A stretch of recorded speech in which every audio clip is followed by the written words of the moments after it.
O pahinga po muna tayo sa isda at tokwa-tokwa ha. Estimahin po muna natin tong lulutuin kong kasim o pork shoulder sa Ingles para balansi po ang mga cooking videos natin at napapagbigyan ang lahat. Pangbaon-baon o kaya naman para dun po sa nagkakarinderya ang ulam natin ngayon. Kung may kasamang kanin ng value meal, sabihin niyo po sa comment section kung magkano ang per order nito kung kayo po ang magtitinda ano. 10 minuto ko pong pinabaliktad-baliktad itong ating baboy at makapal ang hiwa. Dapat po ganyan. Ang gagawin ko po, 4 na tasa ng tubig. Siyempre po, palalambutin natin kaya marami kong tubig na ilalagay. Baka nga kulang pa ito eh. Pero sa ngayon, 4 na tasa po ang inilagay ko. 2 kutsarang patis, 2 kutsarang toyo, dahon ng laurel. Isasara po natin, pakukuluin natin hanggang sa lumambot-lambot na po yung ating baboy. Okay, nakita niyo po yan. Konti na lang ang ating sabaw. Ito po ay 25 minuto ko nang niluto.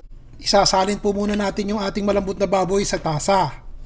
Yung sarsa naman ay isasalin muna natin sa tasa. Wala na pong laman to, ganito rin gagawin natin ha. Manood po kayo. Lalagyan ko po ulit ng mga 2 kutsarang mantika. Kahit isa lang. May mantika na po kasi yan eh. Ito po ay 4 na kutsara ng butter. Tunawin po natin yan. Pag tunaw na, ilalagay ko na po itong ating sibuyas. Bawang. Haluin po natin yan. Kinakailangan maluto yung ating sibuyas. Lagay ko na itong ating 2 kutsarang toyo. 1 kalahating tasa ng tubig. Haluin po natin yan. Sasabay ko na rin po itong ating 2 malaking carrots. Malalaki rin po ang hiwa. Nakita nyo ba? Siyempre, malaki yung hiwa ng baboy eh. Patatas, ganun din po ang hiwa. Malalaki. Haluin po natin sandali. Lalagyan ko na po ng konting paminta. Takpan po natin at hayaan nating maluto-luto at lumambot yung ating patatas. 10 minuto. Tignan nyo. Malambot na po ang ating patatas. Kaunti na rin po yung tubig.